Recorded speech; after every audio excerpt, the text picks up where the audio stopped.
আজকে আমার আলোচনার বিষয় মাত্র 7 দিনে মহিলাদের ঢিলা যোনি টাইট করার ঘরোয়া পদ্ধতি। দেশের এবং প্রবাসের ভাই বোনদের প্রতি সালাম। আসসালামু আলাইকুম। আমি প্রভাষক রিক্তা পারভিন, হোমিওপ্যাথি এবং আয়ুর্বেদিক চিকিৎসক, চেম্বার সেবা হোমিও কমপ্লেক্স অ্যান্ড সেবা ডিজিটাল ল্যাব, উপজেলা মডেল মসজিদের পূর্ব পাশে শিমুলিয়া, মাগুরা। আসলে মহিলাদের জন্য খুব সেন্সিটিভ একটা জায়গা, আহ, আহ, যার উপর নির্ভর করে স্বামী স্ত্রীর মধুর একটা সম্পর্ক। তো অনেক সময় দেখা যায় যে অনেক অবিবাহিত মেয়ে বিয়ে হবে ঠিক তার আগ মুহূর্তে 2-1 মাস আগে আমাদের সঙ্গে যোগাযোগ করে থাকে, বিশেষ করে আমার সঙ্গে যোগাযোগ করে যে ম্যাম আমার জনিটা নিজের কাছে নিজের লুজ মনে হয়, এখন আমার বিয়ে, আমি কি করতে পারি। তো খুব দ্রুত একটা সমাধান প্রয়োজন। আবার অনেক প্রবাসী পুরুষের স্ত্রীও একই কথা বলে থাকে যে আমার হাজব্যান্ড বা আমার স্বামী প্রবাস থেকে দেশে আসছে, তো এর আগে আমার জনিটা টাইট করতে হবে, লুজ হয়ে গেছে।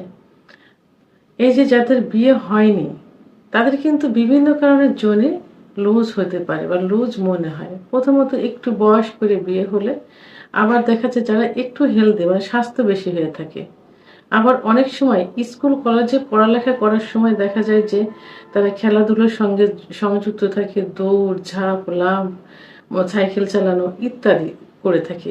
এসব করলে কিন্তু জনিটা অনেক সময় লুজ হয়ে যায়। জনি লুজ অর্থাৎ যে সবাই বলে থাকে সতীচ্ছেদ পর্দা। আসলে সতীচ্ছেদ পর্দা কখনো ঢাকা থাকে না, এটা জনির চারপাশে মুখে একটা ওয়াল, যেটা ওটা একটা পর্দা পর্দা মতো থাকে, সেন্সিটিভ একটা জায়গা। তো দেখা যায় যে অনেক সময় এটা এই যে বেশি দৌড়ঝাঁপ লাভ করার কারণে লুজ হতে পারে। এটা কিন্তু রাবারের মতো, জনিটা কিন্তু রাবারের মতো। একটা রাবার যেমন টানলে বড় হয়, আবার ছেড়ে দিলে জায়গায় চলে আসে, কিন্তু রাবারটা যদি অতিরিক্ত ব্যবহার করা যায় একটা সময় কিন্তু পোড়ান হয়ে লুজ হয়ে যায়। তো জনিটাও ঠিক সেই একই রকম। তো অবিবাহিত মেয়েদের এই কারণে এই সমস্যা হতে পারে।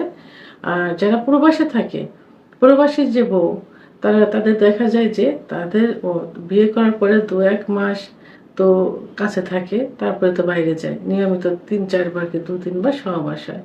তো জায়গাটা কিন্তু তখন ব্যবহার হলো, লুজ হলো। এরপরে মহিলাদের যে সাদা লিউকোরিয়া যায়, লিউকোরিয়া যাওয়ার কারণে জায়গাটা সবসময় ভিজা ভিজা থাকে। তারপরে এদের বাচ্চা হলে ও জায়গাটা লুজ হয়ে যায়। আবার স্বামী স্ত্রী যখন ফোন আলাপ করে তখন অনেক সময় কিন্তু হস্তমৈথুন করে থাকে, স্বামীও করে এপারে স্ত্রীও করে। তা বিভিন্ন কারণে জায়গাটা লুজ হয়ে যায়। তো এরা আসলে স্বামীকে বোঝাতে পারে না, ভয়ে তখন ট্রিটমেন্ট নিতে চায়, চিকিৎসা নিতে চায়, যাতে স্বামী কোনো মন্তব্য না করে। এটা অবিবাহিত বিবাহিত দুজনরাই আসে। তো আজকে আমি এদের জন্য একটি ঘরোয়া রেমেডি বলবো, যে রেমেডিটা ব্যবহার করলে ঠিক পূর্বের অবস্থায় জনি যে অবস্থা ছিল সেই অবস্থায় ফিরে আসতে সক্ষম। তবে হ্যাঁ, যদি বাচ্চা ডেলিভারির সময় জায়গা টিয়ার হয়ে যায়, চিড়ে যায়, চিড়ে বাচ্চা ডেলিভারি করে, সেই জায়গা যদি রিপেয়ারিং না করা হয়, স্টিচ না দেওয়া হয়, সেক্ষেত্রে কিন্তু ওষুধে ওইভাবে কাজ করবে না, এই রেমেডিতে ওইভাবে কাজ করবে না। এর জন্য অবশ্যই একজন সার্জারি ডাক্তারের শরণাপন্ন হতে হবে। তারা ওই জায়গাটা কাঁচা করে আবার নতুন করে রিপেয়ারিং করে দিবেন। তবে যদি অল্প পরিসরে হয়ে থাকে তাহলে এই ঘরোয়া রেমেডিটি অবশ্যই কাজ করবে। এবং টিয়ার ছাড়া বাকি কারণে যদি এটা লুজ হয়ে যায় তাহলে 7 দিন থেকে 1 মাসের মধ্যে এই রেমেডিটি কাজ করতে সক্ষম। তো এই রেমেডিটা তৈরি কিভাবে করতে হবে, তৈরি করতে যে উপাদানগুলো লাগবে, প্রথমত হলো আধা কেজি পরিমাণ কাঁচা আমলকি, 1 কাপ নিশিন্দা পাতার রস, 1 কাপ মহাসমুদ্র গাছের রস, 1 কাপ দূর্বা ঘাসের রস। যে দূর্বা ঘাস পথের পাশে, বিশেষ করে মাঠে ঘাটে ওই পাশে জমির পাশে কিন্তু এই ঘাসগুলো হয়ে থাকে, দূর্বা ঘাস, 1 কাপ পরিমাণ দিতে হবে। এই 4টা রেমেডির ভিতরে 1 লিটার মতো পানি নিতে হবে। পানি নিয়ে এমনভাবে জ্বালাতে হবে যেন আমলকিটা গলে যায়, সেদ্ধ হয়ে যায়। যখন আমলকি সেদ্ধ হয়ে যাবে, বীজ থেকে সরে যাবে, ঠিক সেই মুহূর্তে জালটা বন্ধ করতে হবে, জ্বালানো বন্ধ করতে হবে এবং ঠান্ডা হবার পর হাতে পিষতে হবে। হাতে পিষার পর সেটা ছাঁকনি দিয়ে ছাঁকতে হবে।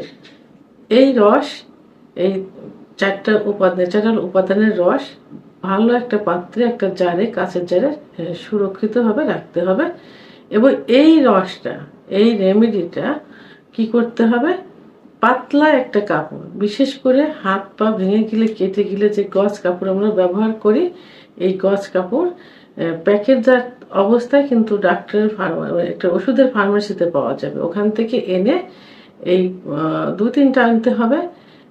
সুপারির মতো পুটলি করতে হবে, পুটলি করে এবং একটা কাপড়, প্রথমে কাপড়ে এই রস নিয়ে সকালে এবং রাত্রে যোনির চারপাশে সুন্দর করে ম্যাসেজ করতে হবে, লাগাতে হবে এবং আলতোভাবে ম্যাসেজ করতে হবে, যোনির ভিতরে আসতে হবে, ম্যাসেজ করতে হবে এবং পরবর্তীতে ছোট্ট পুটলি করে যোনি পথের একটু ভিতরে, হালকা ভিতরে প্রবেশ করিয়ে 2 পা চেপে 10 থেকে 15 মিনিট বসে থাকতে হবে প্রতিদিন সকালে এবং রাত্রে।